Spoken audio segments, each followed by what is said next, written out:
मुद्रा हमारा पूर्ण हुआ, मुद्रा के प्रकार पूर्ण हुए, मुद्रा के कार्य पूर्ण हुए और वस्तु विनिमय प्रथा और उसकी कमियों को भी हमने पूर्ण किया। अब हम बढ़ते हैं मुद्रास्फीति, जो इस पार्ट का लास्ट वाला टॉपिक है, यानी कि दूसरा टॉपिक है।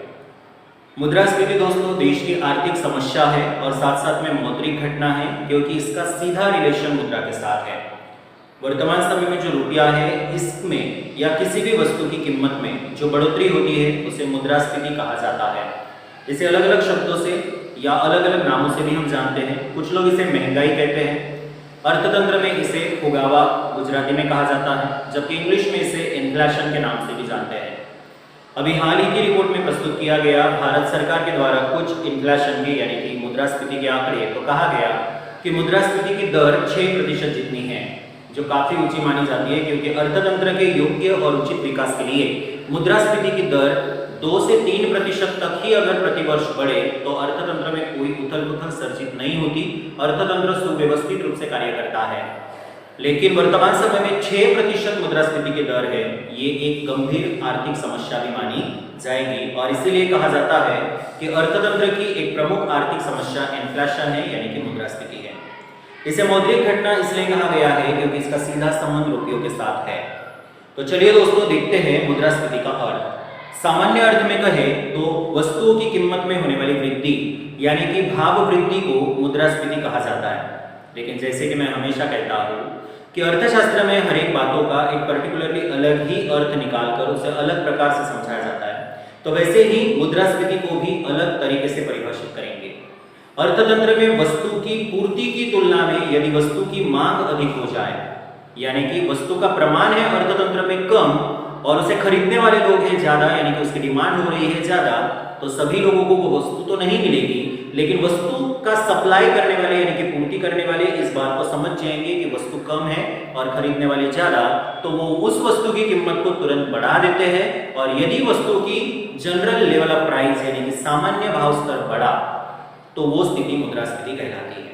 तो मुद्रास्फीति को परिभाषित करना है तो आप एकदम सरलता से कर सकते हो, वस्तु की पूर्ति की तुलना में वस्तु की मांग अधिक हो तो वो स्थिति मुद्रास्फीति कहलाती है, क्योंकि पूर्ति का प्रमाण कम रहा और उससे ज्यादा वस्तु की यदि मांग रही तो उस वस्तु की कीमत बढ़ती है, और कीमत यदि बढ़ी तो अर्थतंत्र में ये जो हम टॉपिक पढ़ रहे हैं मुद्रास्फीति वो सर्जित होता है।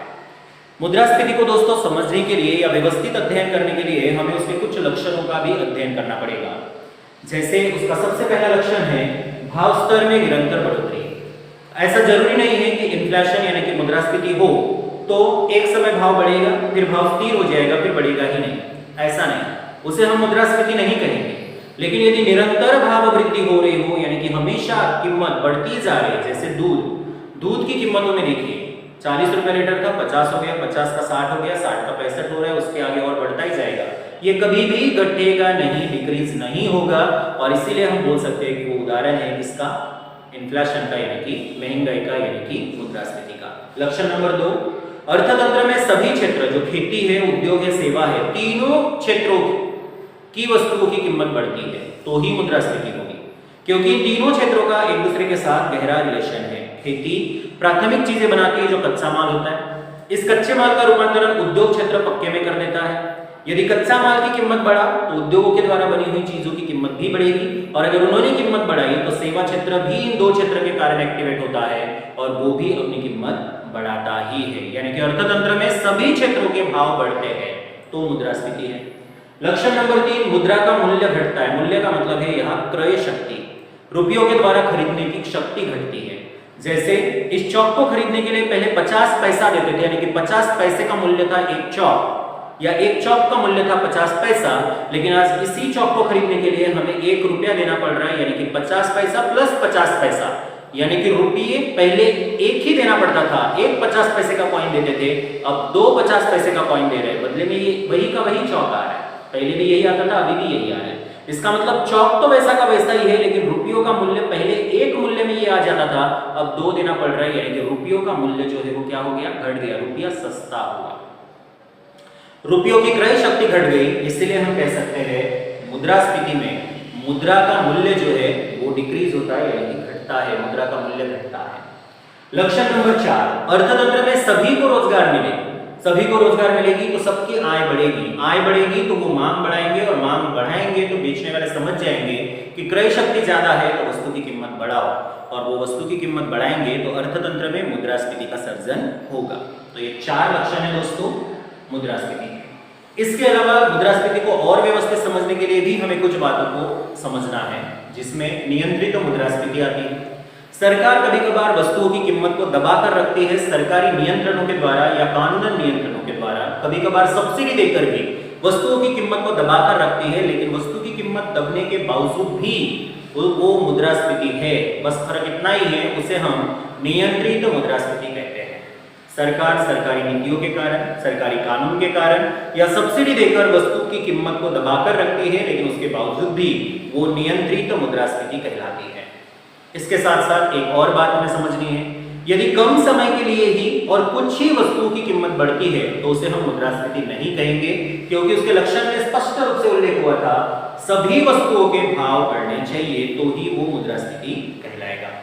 वर्तमान समय में आप देखोगे तो पिछले वर्ष की तुलना में इस वर्ष सभी चीजों के दाम बढ़ रहे हैं, और इसीलिए गवर्नमेंट ने कहा था अभी कुछ ही दिनों पहले की बात है, लगभग 8-10 दिन पहले, कि देश में इन्फ्लेशन की दर यानी कि मुद्रास्फीति की दर लगभग 6% जितनी नोट की गई। तो चलिए दोस्तों, लक्षण यदि पूरे हो गए तो उसके बाद हम बढ़ते हैं महत्वपूर्ण टॉपिक की ओर, और वो है मुद्रास्फीति के कारण। अर्थतंत्र में मुद्रास्फीति जो एक प्रकार की गंभीर आर्थिक समस्या है, इसके निर्माण में कई सारे कारण जिम्मेदार है, जिसके कारण हमारे अर्थतंत्र में मुद्रास्फीति दिखाई देती है। इसके प्रमुख 3 कारण, वैसे देखा जाए तो मुद्रास्फीति निर्माण के लिए सबसे जिम्मेदार कारण है कीमत का बढ़ना, और कीमत किसी भी वस्तु की तभी तय होती है जब उसे प्रभावित करने वाले 2 परिबल एक्टिव होते हैं। एक होता है वस्तु की मांग और दूसरा है वस्तु की पूर्ति, और इन्हीं के आधार पर मुद्रास्फीति लाने वाले या मुद्रास्फीति का सर्जन करने के लिए जिम्मेदार कुछ कारणों को हम यहाँ पर डिस्कस करने वाले हैं। सबसे पहला कारण जो है वो है मांग में वृद्धि होने के कारण। अर्थतंत्र में किसी भी वस्तुओं की मांग यदि तेजी से बढ़े और उसके सामने उस वस्तु का सप्लाई यदि कम हो यानी कि पूर्ति कम हो तो कीमत बढ़ती है। कीमत बढ़ी तो अर्थतंत्र में मुद्रास्फीति सर्जित हुई। कीमत बढ़ने के कारण अर्थतंत्र में मुद्रास्फीति सर्जित होती है, लेकिन इस कीमत को बढ़ाने के लिए जिम्मेदार कौन बना?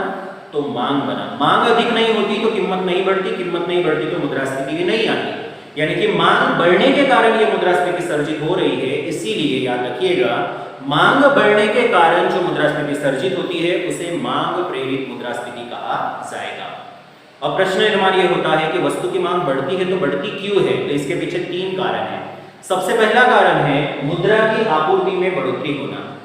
अर्थतंत्र में जब अधिक से अधिक मुद्रा आती है, आरबीआई के द्वारा जब अधिक से अधिक रकम छापी जाती है और वो रकम अर्थतंत्र में रोटेट होती है, घूमती है अधिक से अधिक पैमाने पर, तब लोगों को अधिक से अधिक रोजगार भी मिलता है। रोजगार अधिक मिलने के कारण लोगों की आय अधिक होती है। आय बढ़ने के कारण लोग अलग अलग वस्तुओं की मांग करने लगते हैं, और अलग अलग वस्तुओं की मांग करेंगे यदि उतनी जितनी मांग हो रही है उतनी चीजें यदि अवेलेबल ना हो तो बेचने वाला वर्ग उन चीजों की कीमत को बढ़ा देता है, और उस तरह से अर्थतंत्र में मुद्रास्फीति का सर्जन होता है। और इसीलिए डॉक्टर मेंगलर कहते भी है कि यदि अत्याधिक मुद्रा यानी कि मुद्रा का प्रमाण ज्यादा रहा और वो कम चीजों को खरीदने के लिए जब दौड़ते हैं तो अर्थतंत्र में मुद्रास्फीति का सर्जन होता है, क्योंकि मुद्रा की आपूर्ति जितनी बढ़ाओगे उतना ही लोगों को रोजगार मिलेगा, उतनी ही लोगों की आय बढ़ेगी, और आय बढ़ी तो मनुष्य का एक स्वाभाविक सा गुण है कि आय जैसे ही ज्यादा आता है मनुष्य अलग अलग चीजों की डिमांड यानी कि मांग करना शुरू कर देता है। तो दोस्तों, मांग में वृद्धि होने का सबसे पहला कारण है मुद्रा की आपूर्ति का बढ़ना। चलिए दोस्तों, अब बढ़ते हैं दूसरे वाले कारण पर। मांग में वृद्धि होने का दूसरा कारण है सार्वजनिक खर्च में बढ़ोतरी। सरकार के द्वारा अर्थतंत्र को गतिशील करने के लिए, अर्थतंत्र में सुख सुविधाओं का निर्माण करने के लिए सरकार को प्रतिवर्ष अपने बजट का कुछ हिस्सा आंतरिक ढांचागत सुविधा और सामाजिक आंतरिक ढांचागत सुविधाओं पर खर्च करना ही पड़ता है, जिसमें शिक्षा के लिए, स्वास्थ्य के लिए, पानी की सुविधा, ड्रेनेज की सुविधा, रोड अच्छे बनाएंगे, नहर बनाएंगे, डैम बनाएंगे, तालाबों में से मिट्टी पुराओं को दूर करेंगे, नदियों की साफ सफाई होगी। ऐसे कई सारे इंफ्रास्ट्रक्चरल कार्य सरकार के द्वारा प्रतिवर्ष किए जाते हैं। सरकार ऐसे कार्य जितना तेजी से आगे बढ़ाएगा उतना ही लोगों को उसमें से मिलता है रोजगार। रोजगार मिलेगा तो आय बढ़ेगी, और आय बढ़ने के बाद अलग अलग वस्तुओं की मांग होगी, और अर्थतंत्र में यदि मांग के सामने पूर्ति कम रही या पूर्ति का प्रमाण कम रहा तो पूर्ति करने वाले वस्तु की कीमत को बढ़ाएंगे, और वस्तु की कीमत बढ़ी तो अर्थतंत्र में मुद्रास्फीति का सर्जन होगा।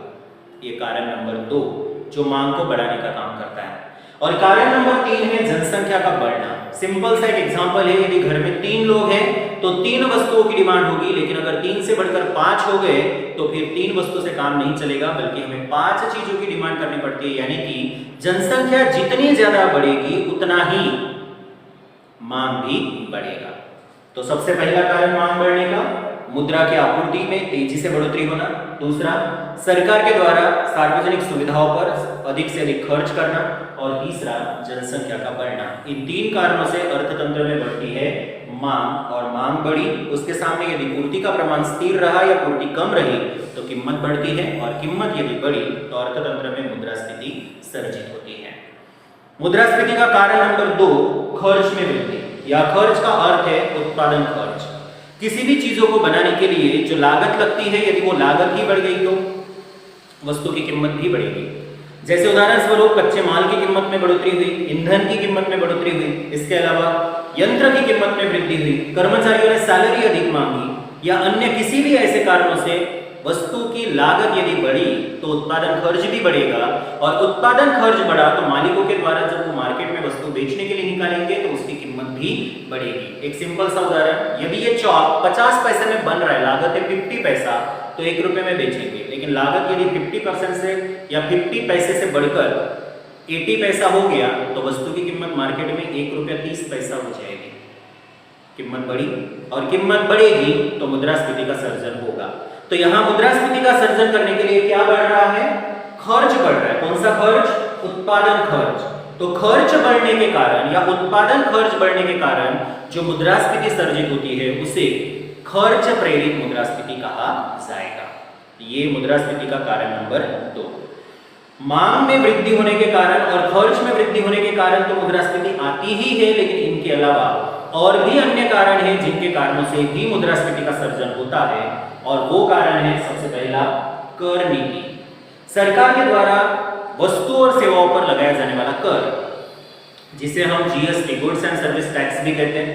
जीएसटी का प्रमाण यदि बढ़ाते हैं तो वस्तु महंगी हो जाती है। जैसे एक छोटा सा उदाहरण दे रहा हूं, माना कि जीएसटी का प्रमाण रखा गया है 12%, वस्तु की कीमत यदि 100 रुपया है तो 100 प्लस 12% यानी कि 12 रुपया, यानी कि वस्तु की कीमत हो जाएगी 112। लेकिन अब यदि सरकार ने जीएसटी का प्रमाण यानी कि टैक्स का प्रमाण बढ़ाकर 18% कर दिया तो 100 रुपए की वस्तु ही होगी, लेकिन उसके ऊपर 18 रुपया टैक्स लगेगा, तो वस्तु की कीमत 112 से बढ़कर सीधी सीधी हो रही है 118, यानी कि 112 से 118 रुपए कीमत हो गई। इसका मतलब वस्तु की कीमत किसने बढ़ाई? सरकार की कर नीति ने बढ़ाई, और इसीलिए वो इन्फ्लेशन कहलाएगा, मुद्रास्फीति कहलाएगा, क्योंकि कर के कारण वस्तुओं की कीमत बढ़ती है। ये पहला कारण। अन्य कारण में कारण नंबर 2, आयातित वस्तु की कीमत। हमारे देश में हम चाहते हुए भी हमारी आवश्यकता की तमाम चीजों का निर्माण स्वयं नहीं कर सकते। कुछ चीजें तो हम निर्माण कर सकते हैं, लेकिन कुछ चीजें हम निर्माण नहीं कर सकते, और ऐसी जिन चीजों का निर्माण हम नहीं कर पा रहे हैं या कुछ कारणों से नहीं करते, उन चीजों को हमें दूसरे देशों से आयात करना पड़ता है, यानी कि मंगाना पड़ता है। अब जिस देश से हम उन चीजों को मंगवा रहे हैं, यदि उस देश ने ही, यानी कि निर्यात करने वाले देश ने ही अपने ही देश में यदि वस्तु की कीमत बढ़ा दी तो हमारे देश में वस्तु आएगी वो भी महंगी बनकर ही आएगी। जैसे पेट्रोलियम, यदि दूसरे देश हमें, जहां से हम पेट्रोलियम मंगवाते हैं, वो देश हमें 40 रुपए लीटर में दे रहा है, तो यहाँ 40 रुपए में आएगा, तो यहाँ लोगों को हम 90-95 में बेचते हैं।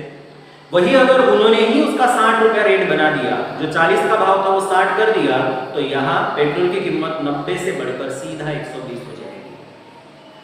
तो इस तरह से दोस्तों आयातित वस्तु की कीमत निर्यात करने वाले देशों ने यदि बढ़ा दी तो आयात करने वाले देशों में भी उस चीजों की कीमत बढ़ती है। उनसे बनने वाली चीजों, उनसे जो भी चीजें बनाई जाती है, उन तमाम चीजों के दाम बढ़ते हैं, और उस तरह से अर्थतंत्र में निर्माण होती है समस्या मुद्रास्फीति। इसके अलावा तीसरा कारण है वस्तुओं का अभाव। अभाव का मतलब है वस्तुओं का प्रमाण कम होना। यदि अर्थतंत्र में वस्तु का प्रमाण कम हो जाए और उसके सामने खरीदने वाले कहीं ज्यादा हो तो वस्तु की कीमत बढ़ना स्वाभाविक है। जैसे बारिश के समय में प्याज की कीमत बढ़ती है, क्योंकि प्याज का अभाव रहता है, प्याज कम पैमाने पर रहते हैं बारिश में, उसे बारिश के समय में उत्पादित नहीं किया जा सकता, लेकिन खाने वाले लोगों का प्रमाण वैसा का वैसा ही रहता है। आवश्यकता ज्यादा होती है, वस्तु होती है कम, यानी कि वस्तु का अभाव है। ऐसे समय में प्याज की कीमत आप सभी जानते हो दोस्तों बहुत बढ़ती है। 70 रुपया, 80 रुपया या कभी कभार तो 100 रुपए को टच कर जाता है प्याज का 1 kg का भाव। तो ये ऐसे अन्य कारण में 3 पॉइंट है। सबसे पहला कर नीति, दूसरा आयातित वस्तु की कीमत में वृद्धि होना और तीसरा वस्तु का अभाव होना, जिसके कारण अर्थतंत्र में समस्या सर्जित होती है, मुद्रास्फीति। तो दोस्तों आज की क्लास में हमने चैप्टर नंबर 3 मुद्रा और मुद्रास्फीति को पूर्ण रूप से कंप्लीट किया। सबसे पहले हमने सीखा प्रस्तावना, फिर उसके बाद में हमने कवर किया वस्तु विनिमय प्रथा, उसकी मर्यादाएं, उसकी मर्यादाओं को दूर करने के लिए मुद्रा की खोज हुई, मुद्रा के कार्य, मुद्रा की अलग अलग परिभाषा और मुद्रा के प्रकार देखे। उसके बाद में हमने मुद्रास्फीति की चर्चा की, मुद्रास्फीति में उसका सामान्य अर्थ, परिभाषा, मुद्रास्फीति के लक्षण और अच्छी तरह से मुद्रास्फीति को समझने के लिए कुछ बातों का भी हमने डिस्कस किया। फिर मुद्रास्फीति के कारण पर आए। कारण में 3 कारण। पहला कारण मांग प्रेरित मुद्रास्फीति, मांग में वृद्धि होने के कारण। दूसरा कारण खर्च में वृद्धि होने के, उत्पादन खर्च में वृद्धि के कारण। और तीसरा कारण जो अभी लास्ट में डिस्कस किया गया और वो है अन्य कारण। और इस तरह से दोस्तों इस एक ही वीडियो के द्वारा आप सरलता से चैप्टर नंबर 3 जो बोर्ड में 8 नंबर के लिए पूछा जाता है उसे आप सीख सकते हो, समझ सकते हो। बहुत इजी तरीके से मैंने ये चैप्टर आपके सामने आपको सिखाया है। ये जरूर आप YouTube चैनल के माध्यम से देखिएगा। चैनल को यदि आपने सब्सक्राइब नहीं किया तो सब्सक्राइब कीजिए, लाइक कीजिए, शेयर कीजिए, कमेंट कीजिए और बेल आइकन को जरूर दबा दीजिए ताकि जो भी मेरे नए वीडियोस आएंगे उसका नोटिफिकेशन ऑन रहेगा तो आपको तुरंत ही वो मिलेगा और आप उसका भी अध्ययन कर पाओगे। तब तक के लिए दोस्तों मैं Jaswin sir, economic solution with Jaswin sir YouTube channel के माध्यम से सभी को धन्यवाद देता हूँ।